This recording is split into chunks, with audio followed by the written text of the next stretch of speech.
Chairman Risch, Ranking Member Shaheen, distinguished members of the Senate Foreign Relations Committee, thank you for the opportunity to appear today.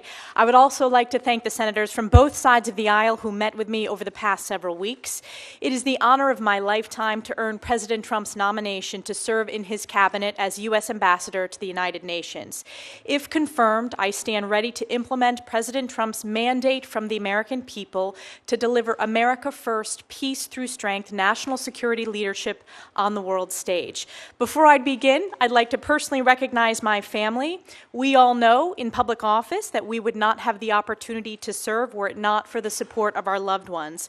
I'd like to begin with my mom, dad, and brother, Melanie, Ken, and Maddie. My dad was here with me today, and my mom and brother are watching closely from upstate New York.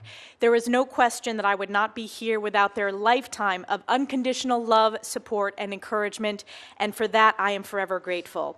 I also want to thank my incredibly supportive husband, Matt, who is also here, and of course, most importantly, our pride and joy, our 3-year-old son, Sam, who made his debut in the U.S. Senate. He is comfortable on the House side, it's new in the Senate, so thank you for the warm welcome. Sam is by far our greatest blessing. Of all the titles I have held, Congresswoman, Chairwoman, Representative, or Ambassador if confirmed, my most important title will always be Mom. I appear before you today as a daughter, sister, wife, mother, Congresswoman, a patriotic upstate New Yorker, and a proud American. I believe deeply in the American dream because I've had the opportunity to live it. I was born and raised in upstate New York, the cradle of the American Revolution. I grew up in a small business family where my parents instilled in me the importance of hard work, ingenuity, and grit. I was blessed to be the first member of my immediate family to have the opportunity to graduate from college. I graduated from Harvard with honors and then worked at the White House, in the West Wing, on the Domestic Policy Council, and in the Chief of Staff's office. After nearly a decade working in public policy in Washington, I returned home to work in my family's small business and decided to run for Congress. In 2014, I was elected to Congress, making history as the youngest woman ever elected at the time. In Congress, I have fought tirelessly for the hardworking families of New York's 21st District, delivering significant bipartisan results for my constituents.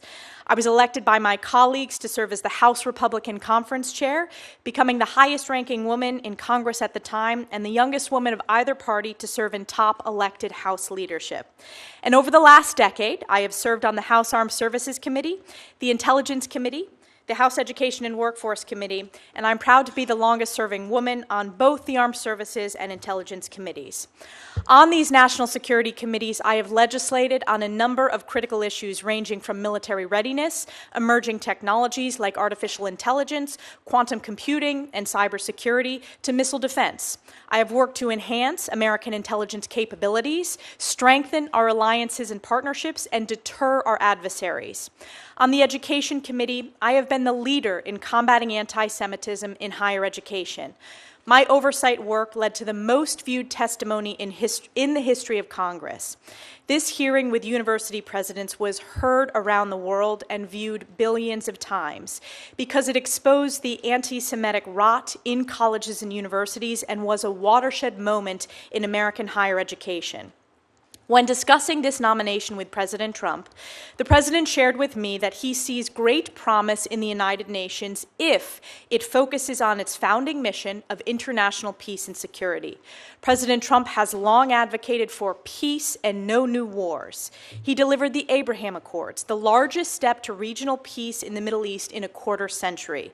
If confirmed, I will work to ensure that our mission to the United Nations serves the interests of the American people and represents President Trump's America First, peace through strength foreign policy. As the world faces crisis after crisis, with hostages, including Americans, still held in Hamas's captivity, to national security challenges ranging from China, Russia, North Korea, and Iran, it has never been more critical for the United States to lead with strength and moral clarity. This is especially important regarding our most precious ally, Israel, who faced the bloodiest day for the Jewish people since the Holocaust on October 7, 2023.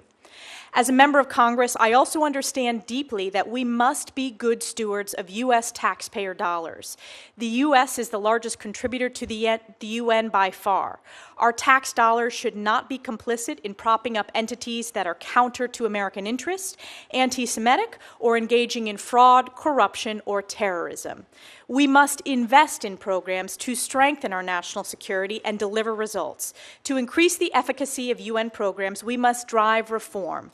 If confirmed, I will be the first UN ambassador in over 2 decades to come directly from Congress, and I have deep respect and understanding of the oversight and appropriations role of the legislative branch, and I look forward to using my strong House and Senate relationships to deliver these much-needed reforms.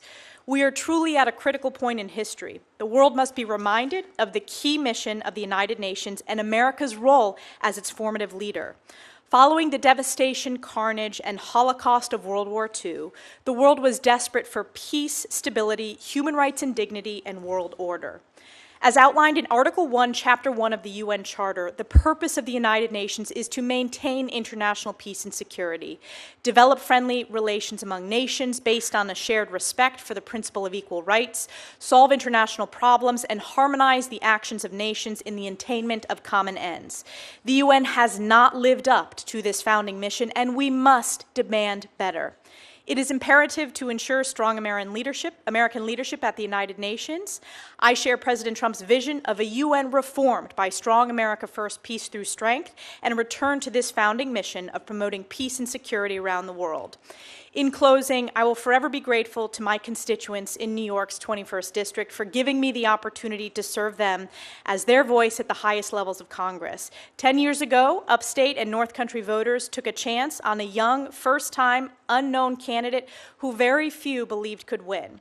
So I just want to thank the hardworking families, small businesses, farms, law enforcement officers, military families, veterans, seniors, so many with whom I've had worked so closely to deliver results on behalf of our communities. Thank you especially to my extraordinarily dedicated staff in both the district and in Washington offices for serving tirelessly for the past decade. If confirmed, my family and I are excited for this next chapter to serve on President Trump's cabinet in this role, and I commit to the American people that I will work my very hardest in the coming years to lead with moral clarity and American values. Thank you, and I look forward to your questions.